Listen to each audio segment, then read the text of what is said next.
Hello, everybody out there in Radio Land. Y'all are listening to Media Cyphers only on 89.1 WIDR or online at widerfm.org. As always, the following thoughts, views, and opinions are not necessarily those of 89.1 WIDR or Western Michigan University, no matter how dope or insightful they may happen to be.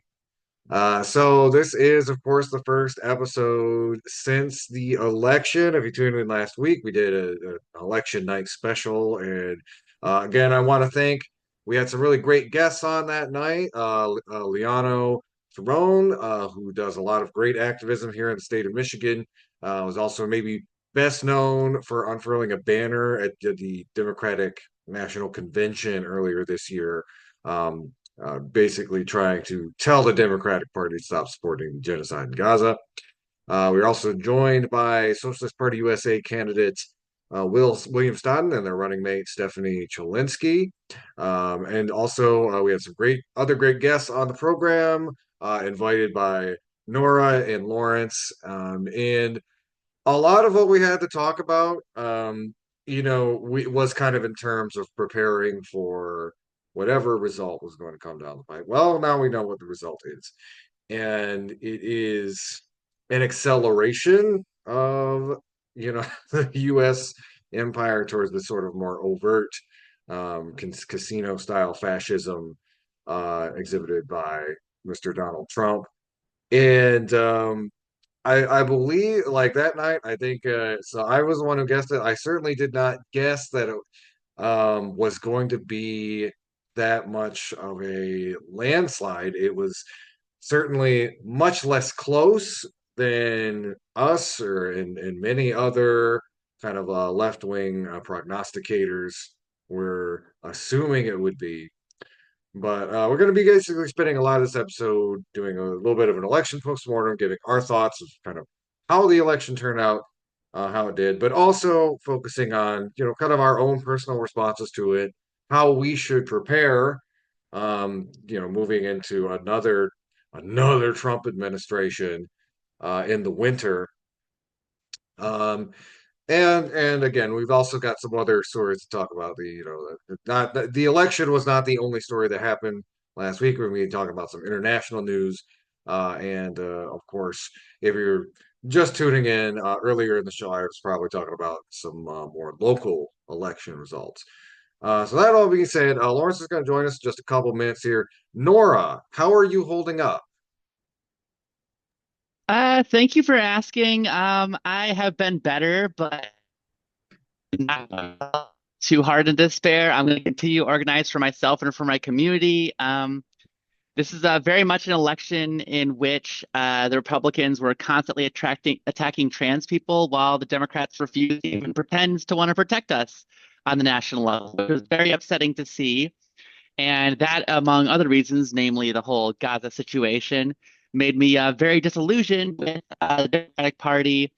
And since I currently blue state, I voted third party this time around. Now, I don't think I would have done the same if I did still live in Michigan, for example.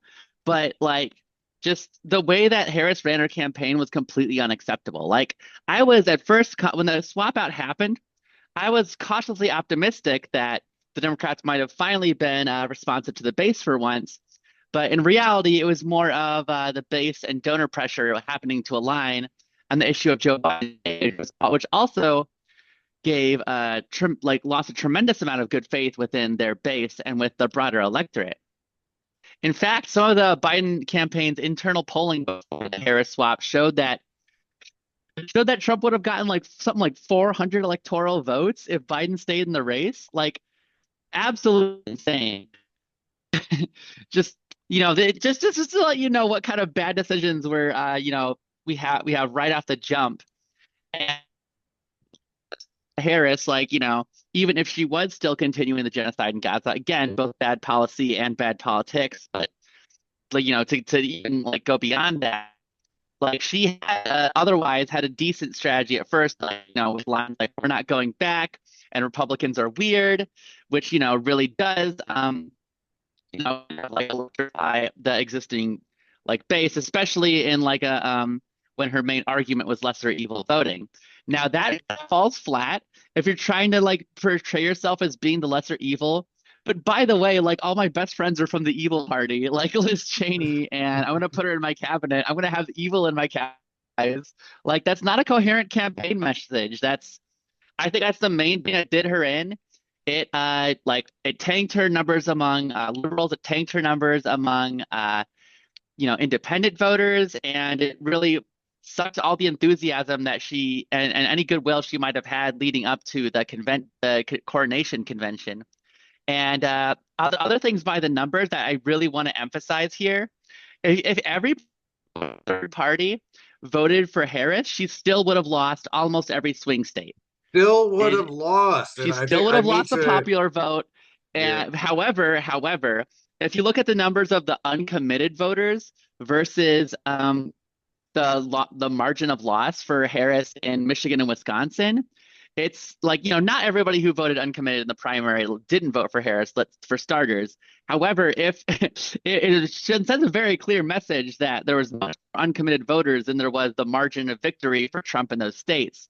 So if she had it like supported an arms embargo, if she did literally that and like maybe even nothing else to improve her campaign, she still might have eked it out. But like she just Oh, had an just to awful strategy from top to bottom. I'm sorry, continue. just to go back to that, just so we're clear. This is according to some polling data that was conducted earlier in the election cycle. Um, just a handful of swing states here. Pennsylvania, 34% of respondents said they would be more likely to vote for a Democratic nominee if the nominee vowed to withhold weapons to Israel. It was about 35% in Arizona, 39% in Georgia, so on and so forth. And of course, I mean, we live in, Michigan, so it goes without saying, this would have, the mitten would have definitely gone blue, had an arms embargo been messaged or on the table. uh, Lawrence, what is up? How are you doing? We are just starting to dig into the catastrophic failure of the Democratic Party, and we're gonna be in another what is it? Uh, President Jack o' Lantern for another 4 years. I remember that. Yeah, President. Yeah, our country, decided that things are not difficult enough, so we need to play on Dark Soul difficulty, and you know what I'm saying. So that's what we're doing. We're gonna, um, yeah. Since we last spoke when we did election coverage, the blame game has been taking place. All the different parts of the Democratic Party uh are taking their shots at each other, throwing each other under the bus, and they're all wrong and all right at the same time. Like there's a large no, I should take that back. They're all wrong and all right. When I no, there some is right, most of them are wrong. That's what it is.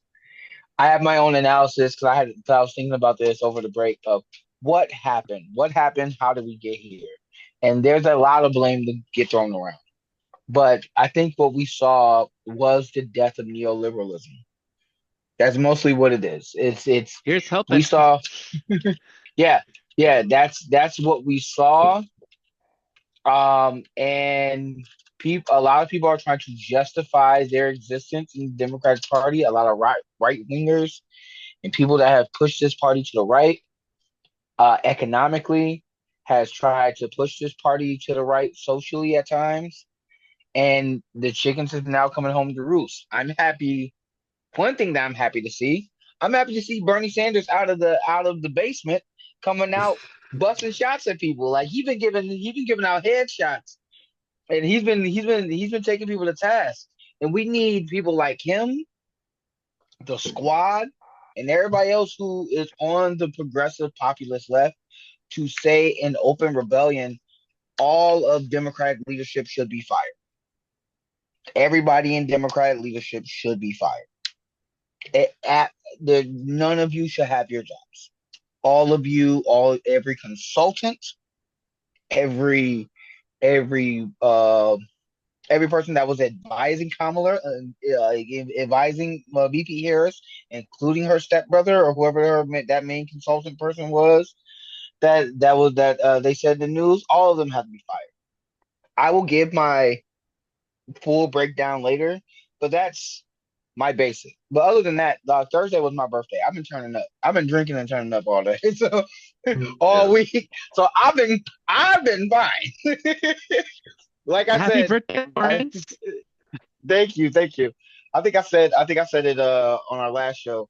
Like we have more than enough time between now and inauguration to prepare for the garbage for the next 50 years. And like I said, the next 50 years, because that's how much damage they're going to do. And we Yeah, have more it's than enough time to fight. But as of right now, this past weekend, oh no, I've been turned up. oh yeah. And I think I mean it's worth understanding like some historical examples here. It's I mean the stuff that's planned in Project 2025 has the potential to have uh, far-reaching ramifications on par with Reagan's Reaganism, the project for a new American century that we are still living in the aftermath of. Um, I think that this might be a moment to comment just a little bit on, again, the name of the show is Media Cyphers. There's a little bit of media lunacy and the way this loss was being spun in the mainstream corporate media right afterwards. Because you mentioned again, like it represents the death of neoliberalism, and I will 100% agree with that assessment. But whether or not they're going to trot out neoliberalism's corpse every 4 years. Maybe they'll get Pete Buttigieg to do it next time. That is an open They're question. going to try to. Uh, yeah, Let's not get it twisted. because This already, this yeah, already we're seeing the kind of the mouthpieces for that corporate, Democrat stance in the media trying to lay the blame with progressives. You had again, like on CNN, you had a commentator saying, like a panelist saying that this needs to be the end of progressivism in the Democratic Party, or this assessment that like Kamala Harris somehow ran too far left. I think Nina, yeah, that wokeism killed the party. I saw yeah, that. I saw that. um, I saw that troglodyte say that, who was a part of Hillary's campaign as well. He mhm. he ran and was a part of that dude. I'm not gonna say his name. He was on, I think, CNN or MSNBC. I don't care about him enough to say his name. He said that it I was knew it was probably wokeism, Jeff and Garden. we don't need to say his name. That man lost to this. He slow walked us into fascism. He doesn't get a name. Yeah, he said that, and this goes back to the three parts that I was talking about. Well, there's four. You have everything that led up to before Trump. So you have the neoliberal policy and the triangulation that Clinton had that uh, fed a lot of the discontent in the Midwest and in the Rust Belt states. Uh, we've had wage stagnation since the 1980s. For the last 40 or 50 years, the American people have felt like they've been had. And we've had mainstream media being the getaway driver, backing these robbers, robbing the American people on the Republican side and Democratic side, right? So that's what led to President Obama, uh, and that's also what led to Trump. We saw with Hillary's campaign that just saying Trump is bad is not enough to be a populist fascist. We've seen that. We saw that playbook. We saw the backlash to that in 2020 and the anti-incumbency election. We saw that, right? But what did Yeah. we also see? I'm just going to interrupt and say, just there's this great data point. I'm going to quote from the article our friend Liano wrote, but he points out strongly in the in 2020 election, Biden didn't win, Trump lost. Fully 68% of Biden voters told exit polls that they were voting against Trump, not for Biden. But despite this, the Democratic establishment claimed it was a great victory and pretended like they won. Like, again, it was a Yeah, mandate for neoliberalism. yeah. Go on, So, Lawrence. so yes, thank you for adding that context. So you have President Biden and his arrogance, saying that he was going to be a transitional president during the primary. You had the Democratic establishment seeing the populist movement on the left after Occupy Wall Street, Black Lives Matter, and all these things of voters being mobilized and wanting change. They see that their side wants change, and they snuff the baby in the cradle and do everything that they can to spit in the base's face and to say, "We're going to give you this neoliberal corporatist, whether you like it or not." First, it was Hillary. Then they rigged the election again, not just in 2016, but in 2020 against Bernie to give us Biden. And Biden, with his arrogance, says, "I'm going to run again." And this is where the media, mainstream media, is the getaway driver. Because what did we see for the last 4 years? We knew Biden had cognitive decline. We knew he was stuttering. He didn't do multiple interviews. He wasn't doing any interviews where he had to speak off the cuff. Why? Because he wasn't there. And it's not because he couldn't do the job. He's old. He's just old. He shouldn't have been there. He should have retired. But he had the arrogance that he was going to run again. They put VP Harris on side missions, right? Like the border and stuff, because they knew that she could not win at the top of the ticket. They didn't have faith in her. So they didn't put any support behind her. So you have the arrogance of that old man running the ticket. They know that he's going to lose. They're going to try to shove him down the American people's throat anyway. He has the disaster of a debate where it's so bad you can't hide it anymore. You had the DNC blocking the primaries. Shout out to Dean Phillips, Marianne Williamson, Cenk Uygur. There's some real ones. They were saying from the jump Biden was going to lose. They said it from the very beginning. All of them deserve an apology from mainstream media. Then, after he drops out with only 100 days left, you have the mainstream media still telling you that we should still go with Biden, even though he's having cognitive decline. So they are beaten into submission that he has to drop out, right? We don't get a primary, we get VP Harris thrusted upon us. The mainstream media again, being the getaway driver, because initially they were saying Biden has to stay in, but nope, we all have to back Kamala. We all have to back VP Harris. So then what happens? VP Harris ran a good campaign until the DNC. She picked Tim Mm, Walz, yeah, that right? was the moment. She picked she picked Tim Walz, which was catering to the base. She started talking about price gouging because groceries and expenses have gone higher. We did stories about how food companies bragged about price gouging Americans, right? Great policy, housing policy, fantastic policy. And then what happens? She does the thing that TLC tells you not to do. You don't go chasing waterfalls. You stick to the rivers and lakes that you used to.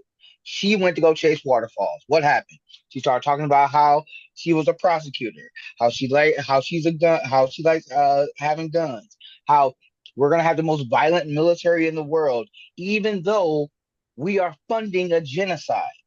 She's again spitting in the face of young people and the Muslim population, which is in the Rust Belt that she needs. So she starts to pivot to the right. There are staffers now coming out asking her not to do speaking engagements with the Cheneys. Because what is she doing? She's trying to court Republicans. Fun fact for everybody in the Associated Press, and I have it pulled up. Clinton got 8% of Republican voters. Biden got 7. Harris had 5. After Good. all that courting all that courting, after chasing that waterfall, she fell off because what happened? Her base kicked out. 15 million Americans didn't come out to vote. She we heard throughout the whole entire time, hey, black men are leaving the Republican Party. Black men are leaving the Democratic Party. They're going to Republicans. Black men are the second highest uh voting bloc in the Democratic Party behind black women. And it was white women, Latino voters, and young men that overwhelmingly put Trump back in the office. So to be a little more clear on the numbers, it was like there was slightly more Latino men that voted for Trump. That was not the case for Latino women.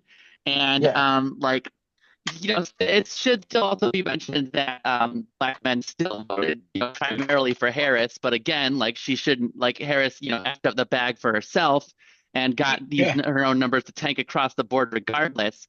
But like, I just want to make sure that we cover the yeah, numbers accurately so that like.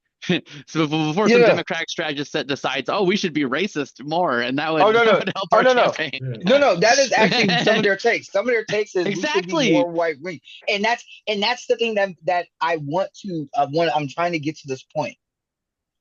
Biden and the Democratic Party, the Democratic establishment, the last for the since Clinton has done their best to basically tell their voters, "Hey, you have no choice. You have to vote for us or else." That was what in their voters is the party is the working class party. In this election, after $1 billion were raised, we saw what happens when a politician says, "Hey, I'd rather serve these billionaire donors than double down to my voters." You hid Tim Walz for 3 months. He was the most popular person out of the four that ran. And he converted unlikely voters whenever he sat down and explained populism to them. And they did not let him speak or campaign. They didn't let him go on Joe Rogan. They didn't let him do any of those other sites, other media blitzes where they would have had free advertisement for the Democratic message. They basically reduced him to a mascot. Like I was talking Yeah, to my partner about this, and like, yeah, they again somebody that they should have used as an asset to ramp up the base. They basically hid in a yeah, box, and it's like when they did trot him out, it was just like, look, it's America's dad. yeah. And then It's there's it's it's it's it the thing that so I'm sorry for going on this diatribe. oh, that's fine. Yes, and the thing that the main thing you had the old guard of the establishment, so that's Nancy Pelosi and Joe Biden and others, uh, telling the media to launder this lie that Biden can stay in, even though we see he has cognitive decline. Nancy doing the right thing and pressuring President Obama and them to kick to make Joe drop out. Jo- uh, the Biden administration putting Harris on the back foot the last 100 days. Harris running a good campaign, raising $1 billion, and choosing to court Republican voters instead of reassuring her base. Meanwhile, Trump, who's not doing any better, is serving red meat to his base, consistently serving red meat with all the garbage that comes to it.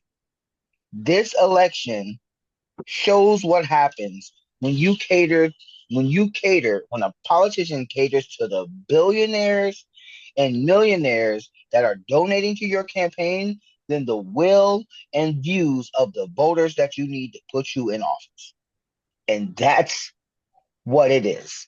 You have those three branches. You have the establishment Democrats in the old guard with Biden. You have Harris and their very bad messaging when it comes to how you are going to fight fascism, populist fascism, and the mainstream media carrying their water the entire time, parroting the lies that they tell them instead of telling the truth. And that's how we got here. Yeah, I mean that is a pretty Yeah, I mean, that is a good summation.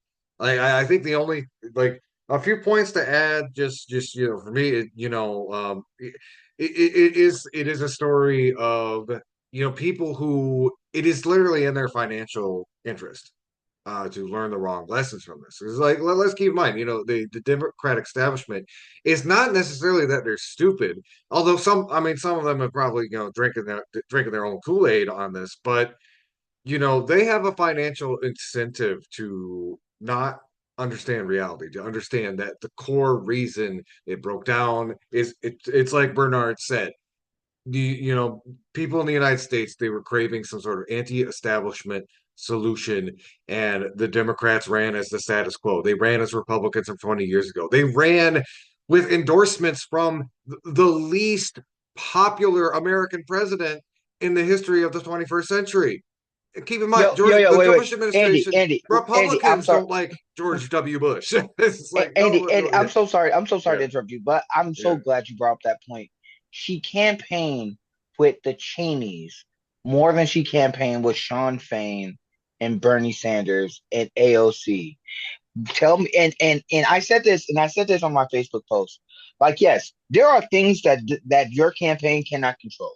They cannot control misogyny. They cannot control racism. They cannot control bigotry. But you know what you can control? Your message. Summer Lee, Rashida Tlaib, Ilhan Omar, a, Alexander Ocasio-Cortez. When you look at the raw total number of voters, those four women, people of color, got more votes in their states than the top of the ticket.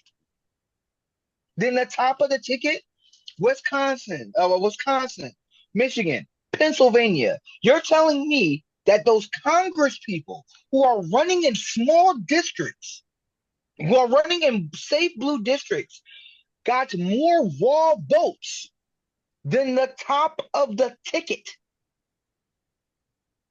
Not only in those That should states, it also happened in North Carolina. So like in North Carolina, it happened in I think Arizona.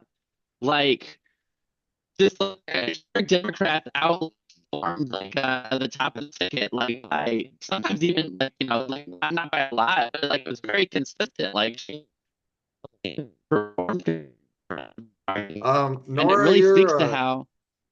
your audio is breaking up really bad. Oh, sorry. Okay. Is that better? Yes, all right. All right. So, like from almost she outperformed generic Democrats. She lost Arizona, but Democrats are poised to win it in the Senate. Same with Nevada, same with Michigan, same with Wisconsin. It doesn't appear to have happened in Pennsylvania, but not all the votes are counted yet. However, she also performed compared to like the governor's race in North Carolina. So like almost every state, she underperformed a generic Democrat. Like it just really goes to show that like if she didn't run a god-awful campaign, this is just certainly not the case. And like yeah, you're right that like obviously the Democratic Party is trying to blame everybody except for themselves, except for their donors, except for that they're not going to blame their overpaid consultants who have them lose time and time. Thankfully, the people that like have ruined the Democratic Party have names and addresses like Geoff Garin, who got chased off of Twitter and then chased off of Blue Sky when people found out that he was convinced Harris that Republicans are weird and we're not Republicans in the cabinet. You know, like there's like it's very clear what does and doesn't resonate with voters across the board, and this really was death by a thousand cuts this uh uh in this campaign for her. and it's not like the Republicans ran an amazing campaign. They ran the Trump ran a neo-Nazi style rally weeks before the election. They were doing everything in their power to run into as many potholes and rakes as humanly possible. And they still, and 94% of Republican voters still voted for the Republican Party. They, it's not that Trump expanded his base. He did not. The Yeah. bottom of the He Democratic lost Party, 3 million votes compared to last time, just from yeah, perspective. Yeah. Yeah, the real winner of The this race was the Democratic Party, couch. yeah, Yeah, the couch The went on the Democratic landslide. Party bottom fell out. The bottom fell out of the boat. They fell out. The bottom fell out of the boat. Bottom fell out of the boat, and they were trying to bail water in this race, and their ship sunk. That's what happened. And like something important to bring out, just like the whole George Bush point is like if the main thing you're going to run on, okay, let's say you're just abandoning economic populism, even the extent that like Joe Biden ran better on those issues than Kamala Harris did in 2024. If we recall, like 4 years ago, Joe Biden at least was making some promises about things like student loan debt and COVID recovery and stuff. There was not zero ambition in Kamala's platform, and I'm going to return to that in a sec. But even if the main thing you're going to run on, ignoring everything else, is democracy. Democracy is on the ballot. Democracy is on the line. While your campaign, Simon says the administration you are currently under is materially supporting a genocide, and you are literally seeking endorsements from people that a plurality of the American public considers war criminals, like Dick Cheney. It's insane. It makes your campaign look foolish and unserious. And I think that is one of the main reasons that 15 million people who came out in 2020 stayed on the couch, did not bother And that mail-in ballot. Just Furthermore, oh, go ahead, Nora. yeah, so real quick, like you can't really present yourself as like running like, oh, I'm going to save democracy when you one don't run a competitive primary at all. You have a coronation ceremony in the DNC, and you're cracking college students' heads in for protesting a genocide. It doesn't really work. You can't really Oh, claim the oh no, party of democracy while doing that. or you do the one thing which you say, which is the right thing, by saying that the Republicans are weird, because they Hmm. are. They're bringing up issues that are weird, and then you say, hey, uh, I will put a Republican in my cabinet.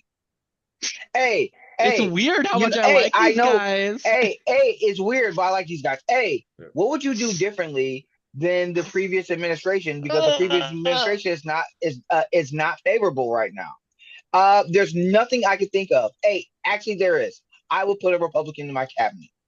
What? What are you saying? Why are you saying this? What? The one thing that she did say that was good. Hey, I want to reach out to every voter. Vote. I'm not. I have to earn every vote. And hey, black men, I have an agenda for you. You know what I'm going to do? I'm going to protect crypto assets. Crypto assets? That's how you're going to help out black men, Oh, or that's how you're going to reach out to black men who again, because I want to remind people, when we think about this from an economic standpoint, 10% of black households in America makes less than make only 10% of black households in America makes about $100,000 a year. Okay, so it's actually less than that, because it's not even individuals; it's households, and you can have multiple incomes in a household. So we're talking about an agenda where you need to talk about the economic woes of a population, because black people are not a monolith, but also it is an echo and a sentiment of what other people are feeling in the world. and by the If way, you're this talking is about oh, if you're talking about protecting crypto, and the majority of them, and only 80% of Americans actually own stock, and 80% of Americans don't own stock. It's the top 20% that actually are invested in stocks, bonds, and in crypto assets. Only the top 20. So you're not talking to the majority of Americans. You're talking to people who are donors to you. You are out of touch, yeah. because I your average American who's worrying about eggs who are worrying about milk or gas prices, they're not thinking about crypto. They're not thinking about what they're not thinking about what digital currency is going to be doing well. They're thinking about how am I going to make these medical bills go away. I think it also speaks to like another inadequacy of the Harris's economic plan because a lot of her economic policies were like, oh yeah, I love small businesses. Small businesses are the best thing ever. I'm a small business. My mom was a small business. I'm gonna give like a few thousand for people to start up a small business. Like, the people who are in like the majority of the working class, like don't have the means to start a small business even with that initial bump. And like Facts. that does nothing to help any of like the lower end workers who might be working for the small business in question, right? Like Right. it's just it's like another like one of those who is this for moments. And I think like you're right to bring up the inadequacies of her campaign and how it reaches out to and how it reaches out to black men specifically, because it also kind of points out how poor her reach out was to a bunch of other important demographics as well for like say like for LGBT people, for example, like the only thing she had on her platform listed was that she'd passed the Equality Act, which by the way is outdated at this point. And she said she would follow the law on trans issues. Well, in the law, like following the law Right. means it's like illegal for me to like, like there's a $10,000 bounty if I go to the wrong town in Texas, right? Like Yeah. I could go to jail for using the restroom in Kansas or Florida, and she's gonna follow the law. Like it's abhorrent. Like it's not okay. Well, no. Here's the And thing. Here's the thing. There are parts of our platform that, if you were to echo and communicate, you would get those demographics. Hey, hmm talking about price gouging, yes. talking about price gouging, talking about the housing policy, talk about how you're going to make sure to enforce regulations so that millionaires and billionaires aren't ripping off your average American. Those are all policies that everyone can get behind. Say lie and say that you're going to do a public option. They've been lying. Democrats have been using it as a talking piece for the longest time. You can too. Your predecessor said that they were going to do a public option and expand the Affordable Care Act. Say you're going to Joe protect the Biden was Affordable saying Care Act. Medicare for all in 2020, and he said he would end student debt. Like but Yeah, like he obviously was never going to do it, but like he at least like said he was to get people off the couch, and it worked. Like there was right. none of that from the If Harris you if campaign. they had copied and pasted the Obama '08 playbook, this would have been a slam dunk election, and we'd be having a Yeah, Absolutely. completely we different wouldn't conversation right we now. yeah, we wouldn't even be having this conversation right now. We will be arguing about, hey, we know that she's going to try to put Liz Cheney in the cabinet. We know that Mark Cuban also is probably going to be a part of the cabinet. We're gonna have to fight her on this. But hey, that's better. That's better than the alternative, right? That's Yeah. the conversation we would be having. And That's not the I do conversation. want to give like a stern data-based rebuttal to, again, we talk media ciphers. We're calling out the BS in the mainstream media. And a lot of the MSNBC corporate Democrat cohorts are trying to lay this at the feet of progressivism, progressive ideas. There's a poll, 64% of Americans believe that trans people are discriminated against. And you've already seen hmm people like Joe Scarborough is like, oh, it's because we were talking about gender, blah blah blah blah blah. And then I also want to point out some election results. You know what would have actually won in a landslide if you just ran progressive policies and aggregated that on its own. That would have won in a landslide because we've got election results from last Tuesday from red states, Nebraska by a 74% margin voted for paid family leave. Missouri, Seven 58 out to of 10 states. 42. 7 out of 10 states voted to codify reproductive rights. Yeah. Missouri Only passed that. minimum wage, paid leave. Alaska did the same thing. It's so, let it be absolutely clear the progressive economic policy, the vast majority of Americans support them. But what their campaign did very stupidly was decouple themselves from progressive economic politics, to the point where some of their most like ambitious proposals really catered more to like the petty bourgeois class. Her housing proposal, and we pointed this out back at the DNC. It offers some money, but it's really only to incentivize people who already have enough capital in the first place to be looking at buying a home. It's it again and again. I just really just wanted to point out the reality on the ground is progressive candidates, uh, where they ran, more or less swept the board. Sherrod Brown probably being the biggest exception. And when progressive policy measures were on the ballot, even in states that thoroughly went to Donald Trump, they won in landslide victories. So please, if you have, everybody who's listening to this, not only do we believe that's wrong, that is empirically wrong based on the very same election results from the very same election. So, again, it's just so the media does not get that particular point twisted.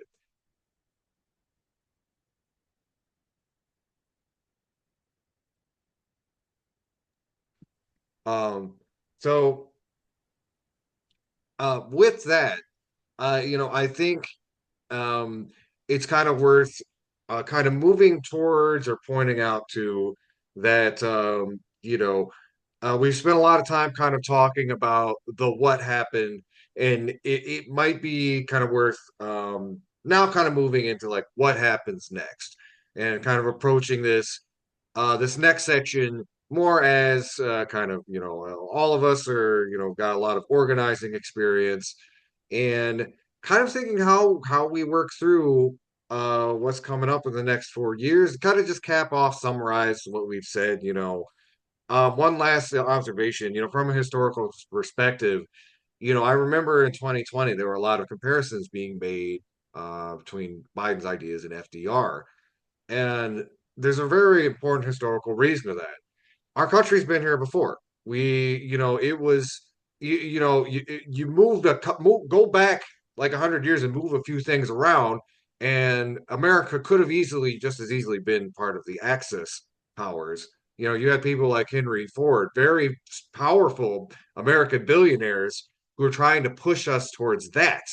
The Madison Square Garden, the German Nazi Bund held a big rally there in the 30s, as kind of echoes of history there. But the main point I'm trying to make is at that time, America could have gone one of two ways. And the reason we ended up, one of the main reasons we ended up on the right side of the history in that particular instance was because of FDR, but it was because of the outsized pressure FDR was feeling from insurgent labor movements, the threat of general strikes, the threat of genuine working class revolution. And we got the New Deal, a policy package that renewed people's faith in, the American experiment. We needed, I think, from a historical perspective, to inoculate people from a President Trump or a President Vance. You needed a New Deal style Hail Mary during the last 4 years. We did not get there. We did not get that. To a certain extent, Biden tried a couple of things. It was a day late, a dollar short, and now we're living through that alternate history right now. Oh, no, Um, so let's be fair. When it comes to the MLRB, when it comes to the national labor movement, things of that nature, protecting workers' pensions, Teamsters pensions, and things of that nature. The fact that Biden actually walked the picket line, right? He actually put on his boots and was striking with workers. The railroad workers strike, going back and helping out the unions get a better deal. The well, wait. The rail strike. I so mean, let's be so clear. He so squashed the rail strike. no, He he led did the vote squash on the that. rail. That's No, it. he squashed the rail strike. That is true. But they did go back. I'm talking about his organization. I'm not talking about him. I'm talking about the people that he had, the function of the government. Uh, did help them get a broker a better deal. So that is true. So there are things that he has done that are actually in his 4 years that you can argue are better than his predecessors in the same amount of time. Now, here's the thing though. Was any of that communicated by the party that was trying to get reelected? Did any of that good news? I mean, black farmers got what was it? 4.5 billion dollars back because during the pandemic, when it came to farm equipment, grain, and things of that nature, the government under Trump was basically the government under the administration under Trump was basically keeping them out of the market and was redlining them from doing their from being able to get the money that they needed. So so yeah, getting money back into the hands of the American people. They did that. None of that was communicated. Shout out to Democracy Now! They covered it. I think the Lever covered it. Shout out to David Sirota and his organization. But did the Harris campaign talk about it? No. They all the things that your administration has done, if you're not going to separate yourself from the Biden administration in any meaningful way, then you have to brag about the accomplishments that you've done. And if you don't do that, don't be surprised when you lose or when people say, they haven't really done anything for me. They don't know. Most people, most people are worried in their own little silos, just trying to get by. They're just trying to get by. Their 8 hour, 12-hour shift job and probably their other shift job that they have to do after that. They're just trying to make it. You can, as much as I want to get mad at the Democrats or mad at the voters for not being more informed, that's also on the party who's trying to win their votes. You have to tell people. So, with that, I did want to pivot to again, we're still talking about the election, but kind of pivoting more towards okay, y'all. So Trump has gotten reelected. Kind of talk about like, and again, we're going to be spending the next couple weeks before Christmas break really diving into these subjects a lot deeper. But I think it is worth giving at least a little bit of like, here's what y'all need to expect. And here's kind of our thoughts as organizers, commentators, how we need to move forward. And again, there was a lot of discussion among leftists about Project 2025, and it's like, oh, there's been playbooks like that in the past. It is basically just an extension of the Powell memo and the Project for a New American Century and George, but etc.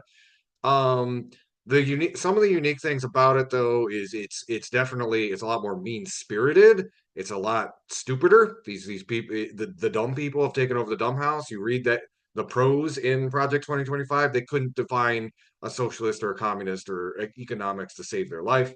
But this is going to have pretty immediate impacts for all of us. I think, in particular, our trans and undocumented comrades are going to be feeling this. Some of these ghouls plans.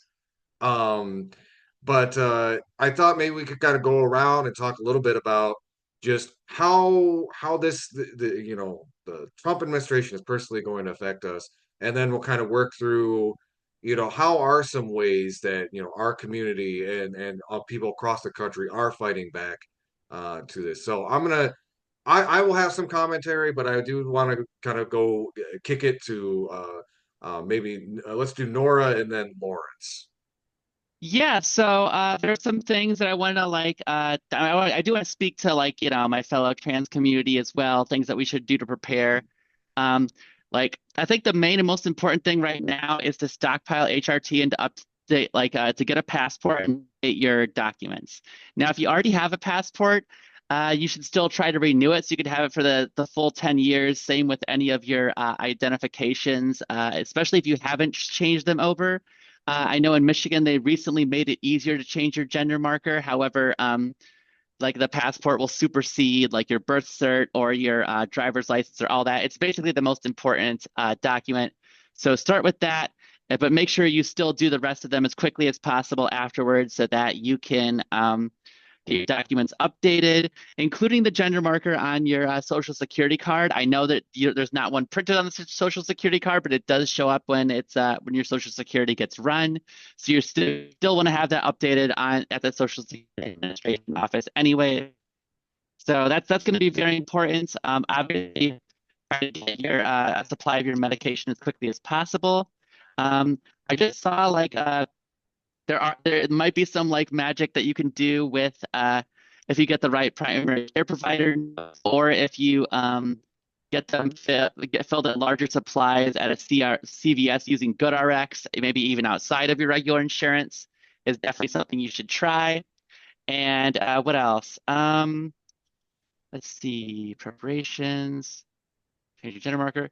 Consider moving if you haven't already. I know Michigan's like not the most dangerous place to be as a trans person, but it's not the most safe place either. I am very lucky that I live in the Chicago area. Like, a lot of places in the north will be like safer in general, or even like maybe even Southern California, in case you need to go across the border to Canada or Mexico to like I don't think things will get bad enough to need to leave the country, but like, for some people it certainly will. And I don't hold that against anyone for needing to leave. Um, if you are far enough in your transition where you can pass and go stealth, I would certainly recommend it. That's something I may have to start doing, like, around people who don't know me that well, maybe things like, coworkers or whatever. And perhaps the most important part is to be yourself regardless and to build community and keep doing what you need to do to be yourself regardless of what the government tries to tell you. Those are, I think, it's a lot of things to have to list. Also download the app Signal. Like use that to message people. Start using that to message people more often. Thankfully, a lot of my trans siblings have already gotten on a lot of this stuff. I'm very proud of how quickly we're organizing already. Definitely organize with other like trans and gender nonconforming people. It'll go a long way. Warning, as you probably already know, great like Substack writer has a guide on how to prepare.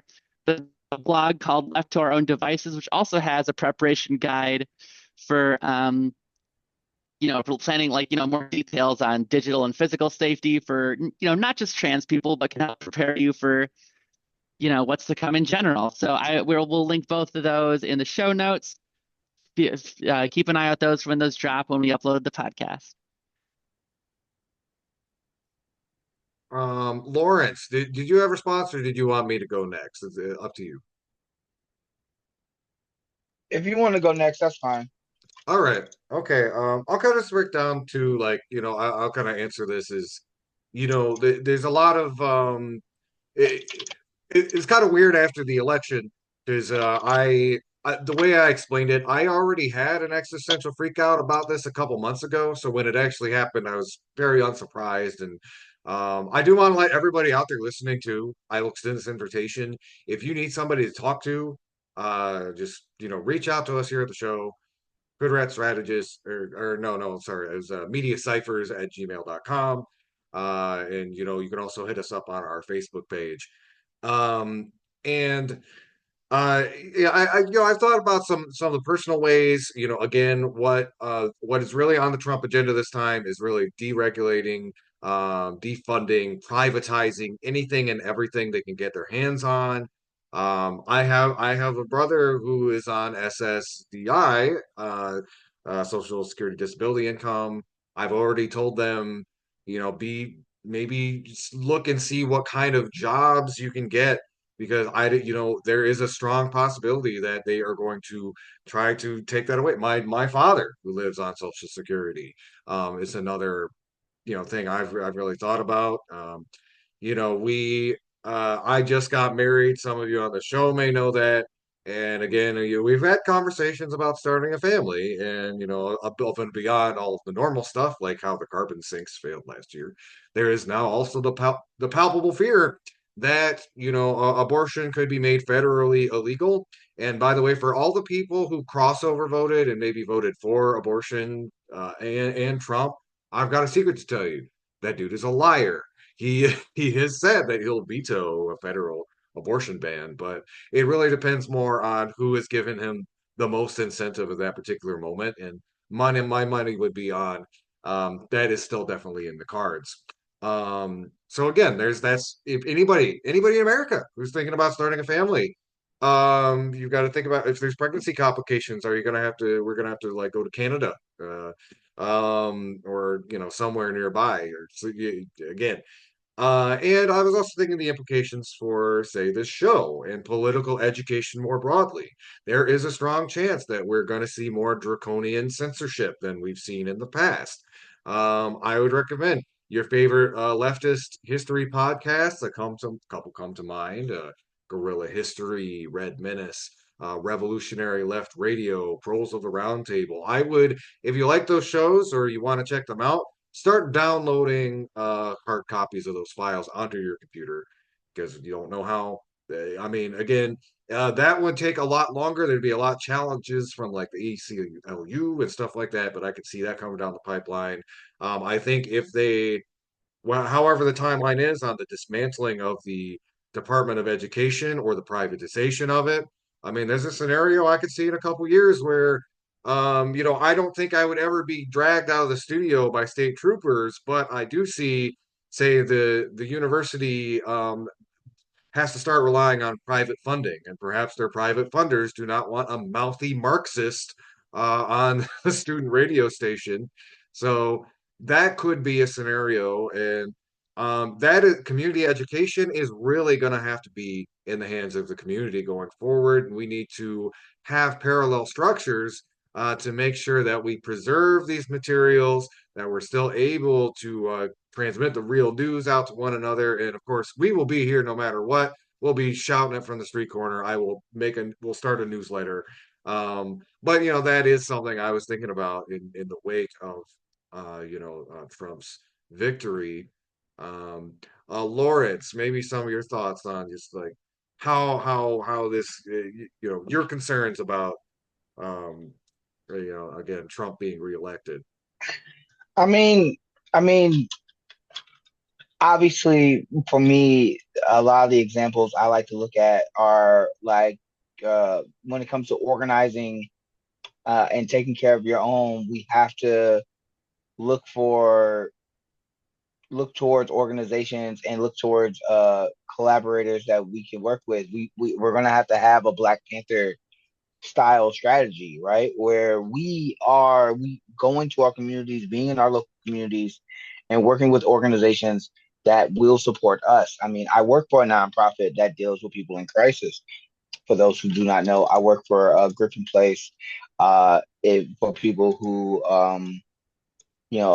that the 211 and 988 crisis lines, that's a part of my job, and a part of my job is I'm the street outreach coordinator. So people who, if you need someone to talk to, if you are feeling low, if you're feeling depressed and you're having thoughts of self-harm and things of that nature, please take care of yourself. We do not have the luxury of crashing out. We do not have the luxury of just sitting idly by. We do not have the luxury of cooling off. We are going to have to we're going to have to organize and strategize and fight, because a lot of our people are going to are going to get hurt. We're going to get hurt, and a lot of the work and progress that we have been organizing and fighting for over the years will get rolled back, and we have to be smart about how we push back. Not just finding representatives that are like-minded like us, but also talking about policies and strategies of how we can get those things implemented in a system that is resistant to change. So so we cannot check out, even though it's going to be tough, it's going to be hard, it's going to be emotionally draining. You're going to feel fatigued. We cannot check out of this system. We have to continue to fight for the future that we hope and want. Because if we don't, we we will get ran over by fascism. And we can't allow that, because it's not just about us anymore. Like you said, you were talking about you and your wife thinking about having kids. I'm thinking about having kids one day, right? I'm a much older dude, or even adopting. We have to fight now more than ever We have to fight for a future and start planting seeds for trees, for a garden that we may not ever see bear fruit. But we have to start planting those seeds now. Yeah, and I did want to, again, kind of pivoting towards, and I think Nora, thank you so much for kind of offering, get straight to the meat of it, or like how we're gonna like kind of organize against this stuff, and that really is the crux of it. Everybody who's, if you are feeling down and depressed about, again, this codification of the more overt decline into American fascism. It's understandable, but the antidote, as it's always been, agitate, educate, organize. And I always, think globally, act locally. What organization can you get involved with that speaks to the crisis at hand? Here in Kalamazoo, the Michigan Immigrant Rights Coalition is very active out front. Does a lot of incredible work with the local LGBTQ plus population. I'm trying to kind of build or start a tenants union in the Vine neighborhood. If anybody is interested, please hit me up. And those pieces are so critical. And kind of going back to like the idea of a union, keep in mind the resurgence of the American labor movement did not start under Biden. It started in the Trump years, the previous Trump years. So keep in mind, even under this reactionary president who's probably going to do everything they can to squash this resurgence of organized labor, he wasn't able to do it the last time. And I think we're like the momentum behind this resurgence is real. And it is one of the things that gives me the most hope. Now, there's problems, as we reported, a few months ago. There's a lot of backwardsness in, say, like the Teamsters. You had the leader of the Teamsters trying to throw queer and trans people under the bus, but he was met with a lot of resistance and backlash from people inside his own union. And the main thing I really want to get across is, we need to remember that as reactionary as the Trump administration is going to be, the power is in our hands, and it always has been.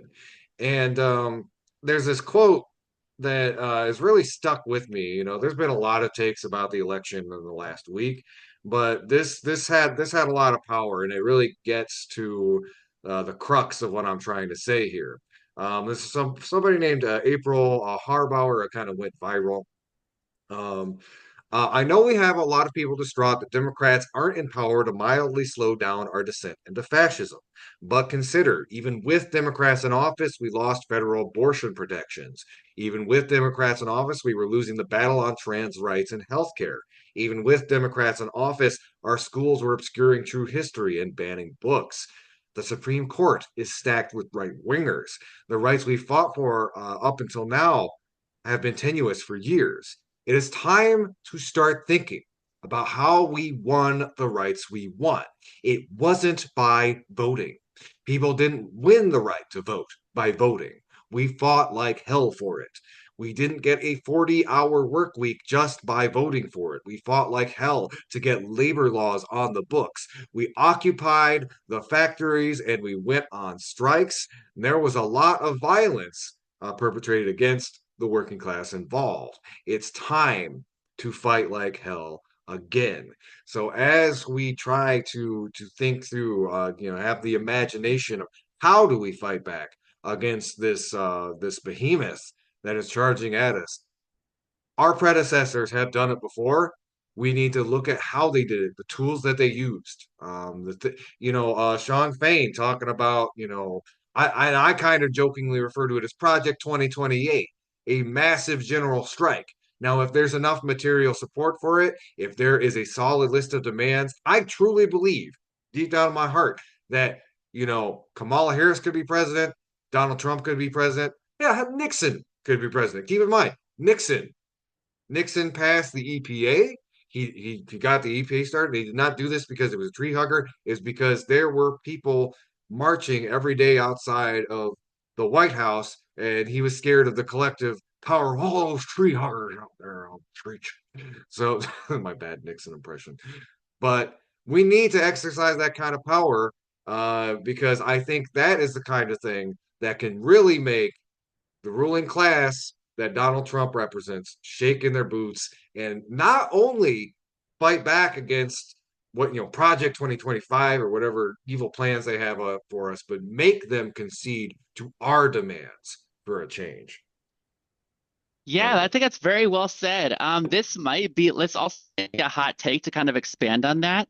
But the amount of like spontaneous organizing that's popped up out of this newfound crisis is like a lot of people were saying earlier to like vote for whoever you wanted to organize the easiest against. And I don't think that that's like that really lines up with a lot of like, I mean, I think like what I'm trying to say is it's actually easier to organize under like Republicans because libs actually care, and more of the genuine populace sees like the crisis as being more imminent and necessary to organize for, which certainly does not mean that anybody should vote for Trump or the Republicans ever. Absolutely not. However, we need to also acknowledge just how much Democrats in power, use their optics and use their leverage to really hamper on existing organizing structures. So I'm really hoping to see like autonomous community care. I'm really hoping to see a lot more student encampments. I'm really hoping to see a lot more solidarity.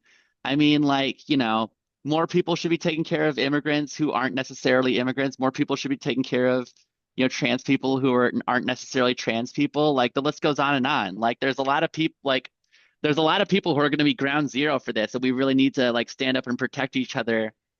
Like we need to continue you know, we need to like continue wearing masks to show our support to disabled people, for example. Like there's a lot of things that we can continue to do to really, put our money where our mouth is in terms of standing up for our community. And I got to get going, but I think I'll leave it at my end. Thank you again for having me on the show, and I'll talk to y'all later. all right, Nora, solidarity to you, and we'll see you next time. Solidarity to you, the both of you, and have a great night. All right, thank you. All right. Lawrence, I just want to make sure. So, any other thoughts? I think I did want to talk about an international story while we're still together on the line here. But there's a couple international stories that we could talk about. A yeah, lot's been going on. that's true. Not just in America, believe it or not.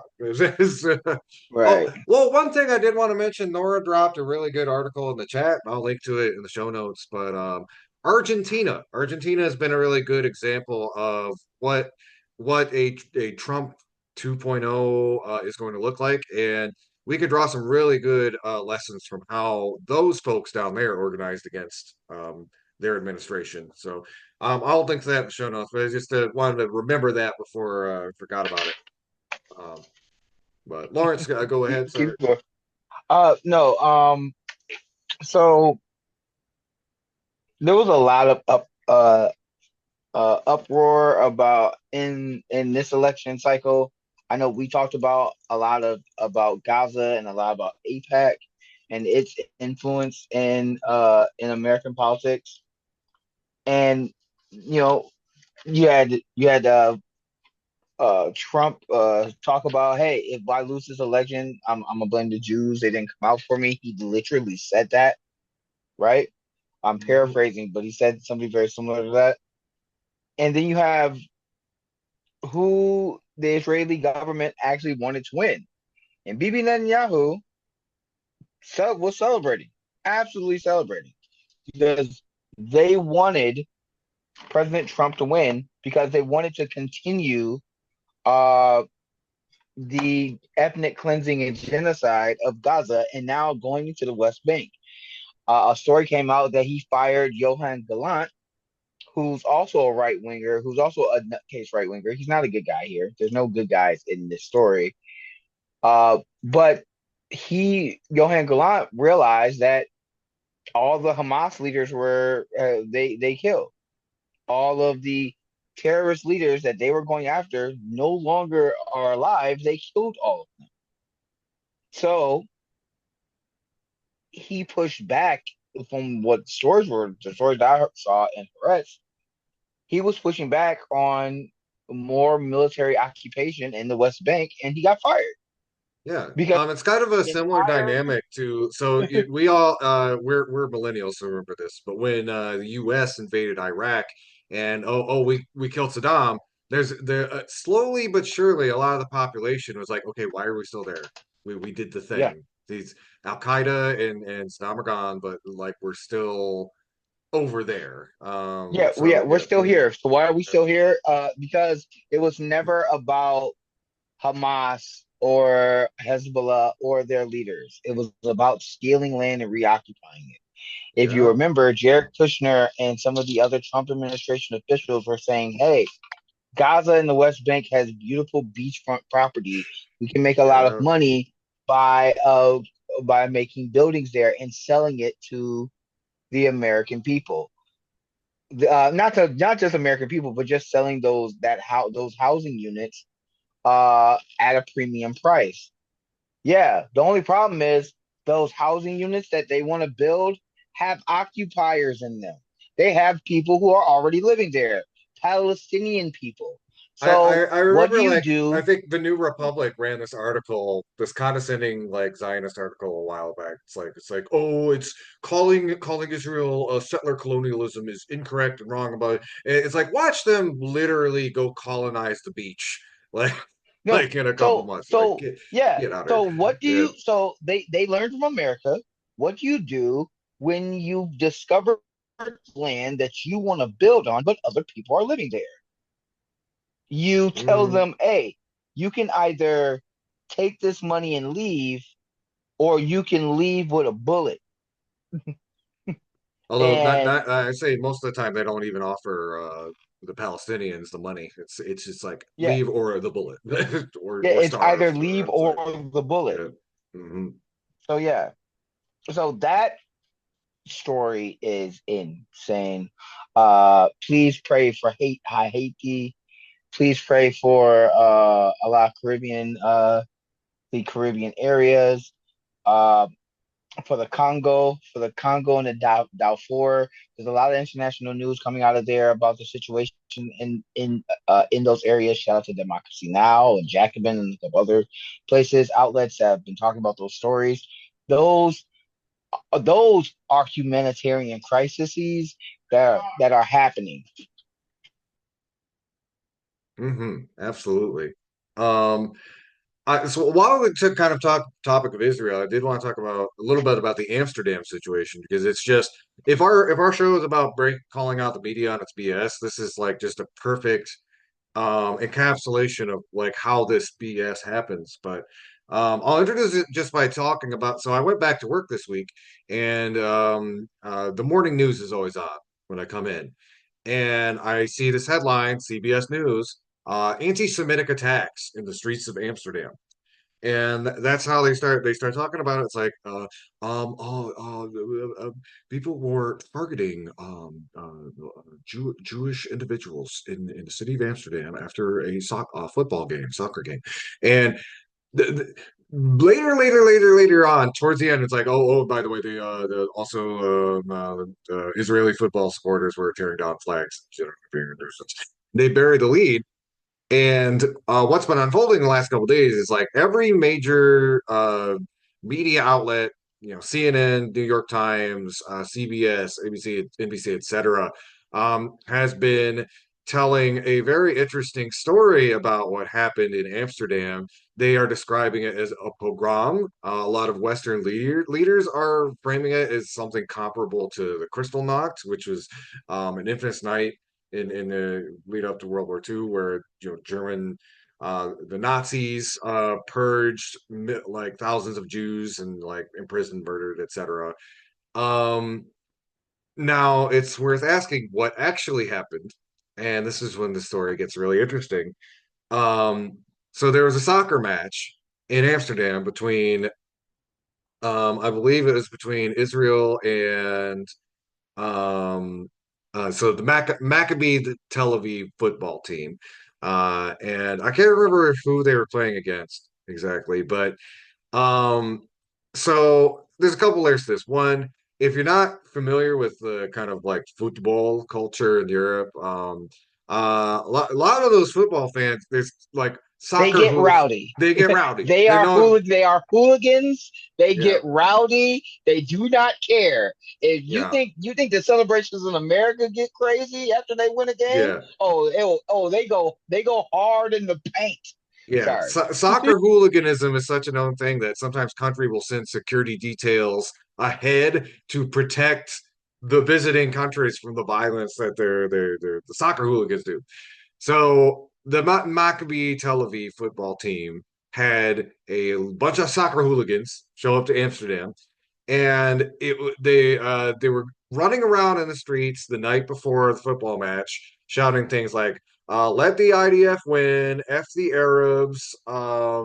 They had a particularly disgusting chant about what is it? There is no school in Gaza because all the children are dead.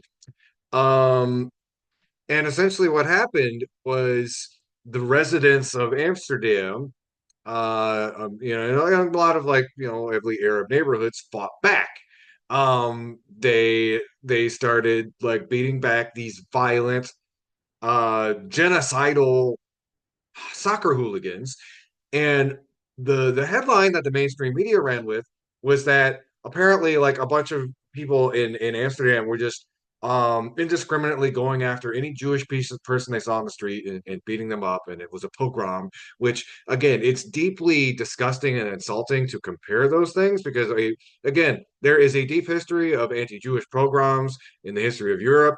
We're talking about actual like systemic violence and murder and assault, whereas this was literally a community defending itself against violent fascists. We're broadcasting out of Kalamazoo. This is not too dissimilar to when the Proud Boys showed up here in 2020, and community members, showed up in Put the streets. paws, put balls on them boys. They Yes, put yeah, yeah. paws on them boys because them boys went to jump stupid.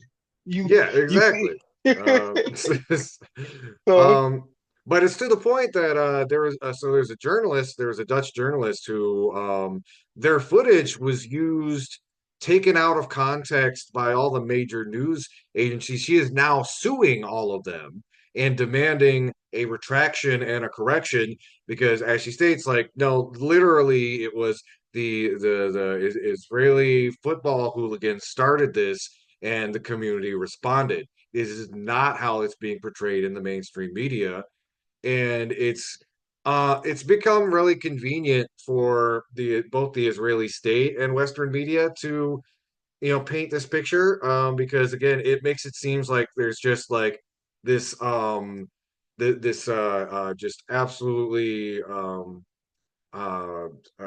the word I'm looking for? There's just like this nonsensical anti-Semitism going on in Europe, oh and oh no no has there been a rise of fascism over the last couple of years? Absolutely. absolutely, Has 100%. absolutely like the in France and in other countries they have definitely moved to the right and has accepted fascism as a state of mind, And right? As a state of being. anti-Semitism, like you quoted Yeah, future President Trump just earlier, and like Elon Musk, right. his biggest billionaire backer, has been filling X with anti-Semitic conspiracy theories. So like it's a very real thing, but they're trying to attribute it to people who oppose genocide, and In that's where it gets comparison, really in disgusting. comparison to the person who went to what was it, the Jewish forum or whatever, and said Mhm. nobody likes to renegotiate more than people in this room, who said I I know you don't like me because I don't want to take your money.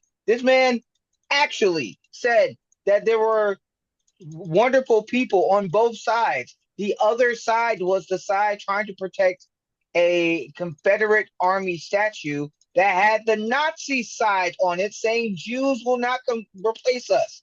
That guy. That's the guy that we're And, talking about. yeah, But and by the over, way, but over, don't take go ahead. our word for it. There's this quote I wanted to read from so Gideon Levy.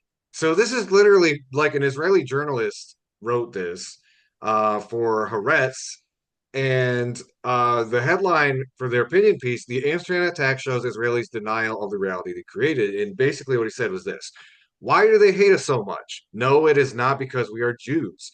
Not that there isn't anti-Semitism, of course there is. The North African immigrants, the Arabs, and the Dutch people who rioted saw the horrors in Gaza over the past year. They are not willing to remain silent about them. This is another cost of the war in Gaza that should have been considered. The world will hate us for it. Every Israeli abroad will be a target for hatred and violence from now on. That's what happens when you kill almost 20,000 children, carry out ethnic cleansing, and destroy the Gaza Strip.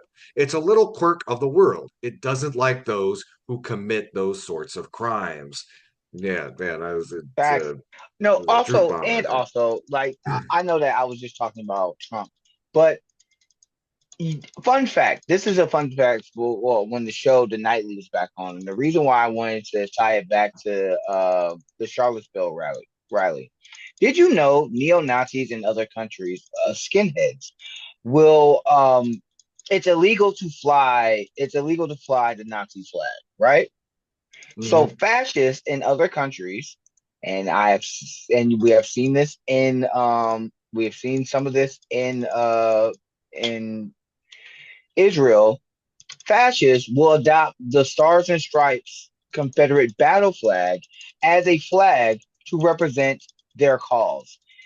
As in other words, the Confederate flag is such a racist symbol, is a backup racist symbol for another racist symbol, and those other racist symbols are usually tied to Nazis or fascists. Mm-hmm. The Yeah. fascists either in Germany or fascists that are, actual Jewish people. Like it is scary that the people who said never again are doing the things that they are doing the things to other human beings that were done to them. The bullied has now become the bully. Mm-hmm. Yeah. Absolutely. Yep.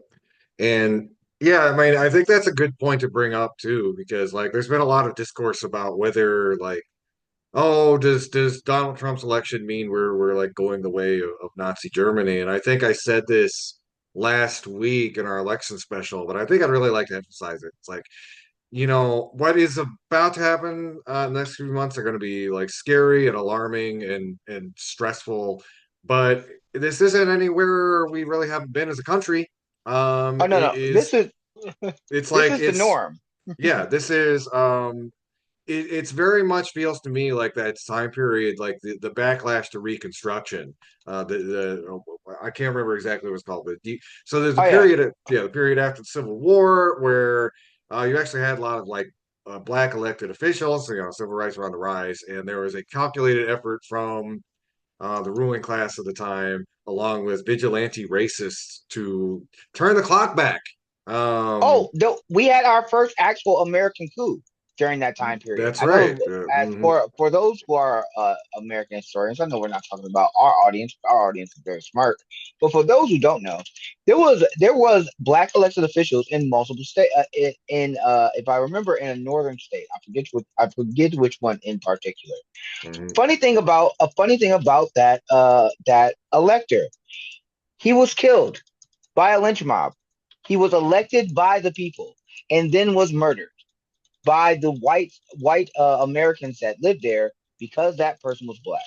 He was an elected official. They did not like what he represented, so they killed Yeah. There's one him. other thing I forgot to mention during election coverage, and there was a piece that we had there was more Gen Z men in particular voted for Trump this time than the last time. And So that I is did, something that we do need to address. yeah, and we got a few more minutes, and I think I want to leave off on that topic because it is really important to talk about, and it's much like you had a substantial, not as substantial chunk of the youth base in 2016 vote for Trump who were kind of like built up from like 4chan. This was like this is what happened when the adolescents who grew up on Andrew Taint and Joe Rogan and all them Yeah, got Aiden old enough to Ross, vote. Andrew Tate, and all Yeah, that, and all yeah, them, and yeah. all those jokers. But they got old enough to vote, and that was I think there's going to be a lot of talk about like, how like, oh, this is a big problem and like how do we address this? And you know, the simple answer I like to all the young men who are listening, like if you're, under 18 or maybe you're a college freshman or whatever, let me be very explicit. Andrew Tate, people like that, he is a loser. He literally has to pay women to hang out with him. Um, you want to learn how to get a date, good hygiene, Yeah, develop a sense that's of not a, humor, that's have not good that's not an alpha yeah, male, fam. yeah, yeah. Get a good sense of humor, learn some jokes, actually listen to women. They like that. They really do. And again, have decent politics. Maybe go work out at the gym. Not even to look good, to just feel better about yourself. But like, yeah, those are Oh, like, yeah, no, no, those are the 5 points.